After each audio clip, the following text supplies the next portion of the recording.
How's it going? Brian with Grand Roofing, and this, I promise you, will be a quick video because it is chilly. It's pretty brutally cold for here in my neck of the woods, and well, not so much me Canadian friends, up north, but it's cold. It's like, I don't know, single-digit wind chills. It's cold out today. It's not going to warm up. I'm trying to do roof estimates and inspections, and I'm on one now. I want to share, bring you along. So one thing I've seen a lot of here this year, insurance companies when it comes to patchwork. I've had a handful of people buying a new home or switch insurance providers, and they'll send an adjuster out just to kind of look at her or somebody from the policy, and they've seen patchwork. I've had a handful of people this year, the end of 2019 when I'm shooting this, say that they got denied the policy due to patchwork. Well, a couple of them because they had skylights removed and put a patch in, or wind damage, whatever the case may be. That's something to watch out for. Here's some patchwork that's been done back here on this section. Face nails, patchwork, different colored shingles. They didn't even really try to pick out the right color, close color, black, nothing. Why it's important, anyone can put a shingle down on the roof and make it look good, say from down on the ground down there, but is it going to be good to the point where it's not going to leak or cause trouble or blow out? If it has any of those issues, you try to get the manufacturer to honor warranty, or the insurance company, they may deny you because it wasn't installed right. I know, I've just run into it a few times, but look at this. I mean, just randomly checking a few different areas of shingles here. These aren't sealed down. They're just, sitting here. Hell, that's super loose. Probably nails pop free. You got some areas like this.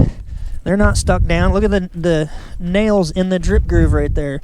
Over time, those will rust out, cause little holes and driplets coming in. I mean, it's everywhere.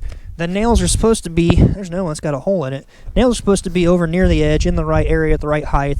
Should have 6. They used to honor 4, but you really should have 6 evenly spaced and not within your drip groove. Your drip groove should be about 5 inches over. Just a few things you need to make sure of, that whoever's installing it, whether it's you, the DIYer, do-it-yourself, the do-it-yourselfer, or it's cold, I can't think right now. It's just something you need to make sure is done right. It looks good from the ground, may not be done right though. While I'm looking at this pipe, I want to share for the do-it-yourselfer. Here's something to keep an eye on for some preventative maintenance on a pipe boot. Typically, this rubber seal goes bad after a handful of years from the sun, UV rays, and things get into it. It's a simple repair if you cover it. I will leave a link in the description. Try to get a link up to a repair collar, secondary, whatever you want to call them. It's simply a new ring, and you slide it down. So if you're the do-it-yourselfer, throw a ladder up. You feel comfortable getting up at your own roof at your own risk. Slide it down over it. They're not very expensive at all. I'll leave a link down below. Couple things. Have you subscribed yet? If you haven't, what the heck are you waiting for? Do me a favor, hit the subscribe button, smash the thumbs up button, hit the bell to be notified for future videos like this, and share the video with all your friends and family so they don't have bad quality work, patch jobs, denied insurance claims, or whatever the case may be. I'm doing this for you. Show me some love. Hit the thumbs up button, subscribe.